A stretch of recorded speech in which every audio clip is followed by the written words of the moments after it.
देखेंगे attack on Titan के season 3 के एपिसोड नंबर 2 को। अगर आपने एपिसोड 1 नहीं देखा है तो पहले उसे जरूर देख लीजिए, जिससे आपको एपिसोड 2 समझने में कोई परेशानी ना आए। तो इसी के साथ चलिए शुरू करते हैं एपिसोड नंबर 2 को, जिसका नाम है पेन। तो जैसा कि हमने पिछले एपिसोड में देखा कि सर्वे स्क्वाड के पीछे गवर्नमेंट पड़ी हुई है। लिवाई अपनी स्क्वाड के साथ ट्रोस्ट जिले में छिपने आता है, लेकिन यहाँ पर लिवाई पर मशहूर किलर कैनी अपनी स्क्वाड के साथ हमला कर देता है। कैनी लिवाई पर शॉटगन फायर करता है, लेकिन लिवाई उसे झांसा देकर वहाँ से भागने लगता है। कैनी की पूरी स्क्वाड लिवाई के पीछे लग जाती है, लेकिन फिर भी लिवाई इनकी पकड़ में नहीं आ रहा था। और इसी सीन में हमें बिल्कुल गॉड लेवल एनिमेशन देखने को मिलता है। दूसरी तरफ गन शॉट की आवाज सुन केजी वैगन को और तेज भगाने लगता है, लेकिन कैनी स्क्वाड उसके पीछे पड़ चुकी है। वो ग्रैपलिंग हुक से वैगन का टॉप फाड़ देते हैं और उन्हें उसके अंदर एरन और हिस्टोरिया दिखाई देते हैं। एरन एक राइफल उठाकर रिटर्न फायर करने की कोशिश करता है, लेकिन कैनी स्क्वाड एरन और हिस्टोरिया दोनों को ट्रैंक्विलाइजर्स मारती है, जिससे दोनों बेहोश हो जाते हैं और केजी को वो शूट कर मार देते हैं। लिवाई अपनी बिजली की रफ्तार से एक बार के अंदर जाकर छुप जाता है। कैनी भी उसके पीछे यहाँ आता है। लिवाई उससे पूछता है कि तुम तो मिलिट्री पुलिस को मारा करते थे और अब तुम भी उन्हीं में शामिल हो गए। कैनी कहता है कि मेरा लक्ष्य बहुत बड़ा है लिवाई, जिसे तुम्हारे जैसा छोटा आदमी नहीं देख सकता है। कैनी की स्क्वाड ने इस बार को चारों तरफ से घेर लिया था और अब लिवाई का यहाँ से भागना मुश्किल था। लिवाई बार में रखी एक शॉटगन से कैनी को शूट करता है, लेकिन कैनी एक चेयर अपने सामने लाकर बच जाता है। बार ओनर को उसकी गन वापस कर लिवाई एक चेयर को विंडो से बाहर फेंकता है। कैनी की स्क्वाड उसे लिवाई समझकर शूट करने लगती है, लेकिन लिवाई दूसरी विंडो से बाहर आता है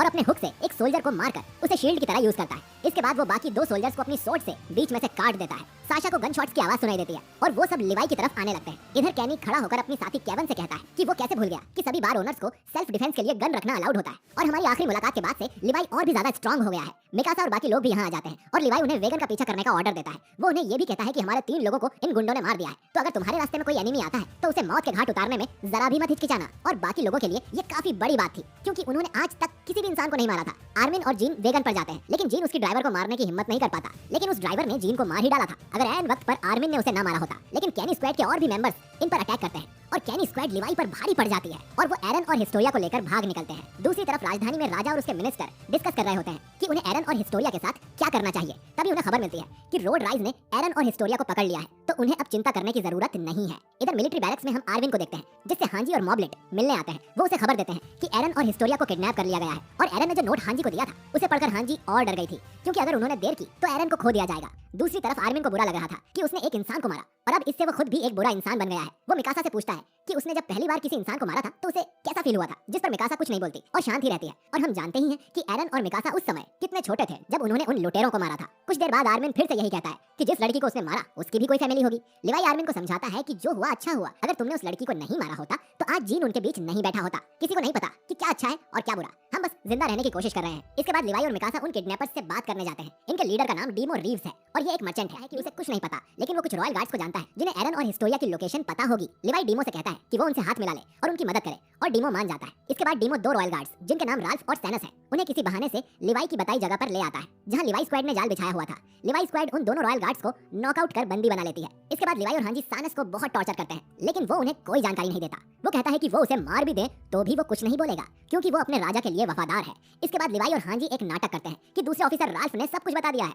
ये सुन सानस को बहुत बुरा लगता है और अगले दिन जब लिवाई और हांजी उसे फिर से टॉर्चर करने आते हैं तो वो सब कुछ उगल देता है। वो बताता है कि रोड राइज ही असली रॉयल ब्लड है और इस समय जो राजगद्दी पर बैठा है वो एक होंगी राजा है। हांजी सभी स्काउट्स को बताती है कि हिस्टोरिया रोड राइज की बेटी है और राजगद्दी की असली वारिस है, और एरन और हिस्टोरिया वही होंगे जहां पर रोड राइज है। उसी रात को कैनी डीमो का गला काटकर उसे मार देता है, क्योंकि उसने लिवाई का साथ दिया था। और ये नजारा डीमो का बेटा फिगल कोने में छिपकर देख रहा था। कैनी के साथ ही उससे पूछती है कि अब वो लिवाई को कैसे ढूंढेंगे, जिस पर कैनी कहता है कि अगर वो कुछ नहीं भी करेंगे तो भी लिवाई उन्हें मिल ही जाएगा। वो लिवाई को अच्छी तरह से जानता है, क्योंकि उसने लिवाई को पाला है। एक अननोन लोकेशन पर हम रोड राइज को देखते हैं, जो अपनी बेटी हिस्टोरिया को गले लगाता है और उससे माफी भी मांगता है। वहीं एरन बेहोशी की हालत में एक कोने में बंधा पड़ा हुआ था और ये एपिसोड 2 यहीं पर खत्म हो जाता है। अब बात करते हैं एपिसोड के मिड इन्फो कार्ड की। इसमें हमें बताया गया है कि कैनी स्क्वाड जिस डिवाइस का यूज कर रही है उनके नाम है एंटी पर्सनल ओडियम गियर, जिन्हें टाइटन से नहीं बल्कि ह्यूमन से लड़ने के लिए बनाया गया है। और इनमें सोर्ड्स की जगह शॉटगन लगी हुई है, जिन्हें सिर्फ 2 बार ही शूट किया जा सकता है। इसके बाद उन्हें लोड करना पड़ता है। तो दोस्तों इस एपिसोड में हमें पता चला कि हिस्टोरिया रोड राइज की बेटी है, जो कि रॉयल फैमिली है। हमें ये भी पता चला कि कैनी रोड राइज के लिए काम कर रहा है,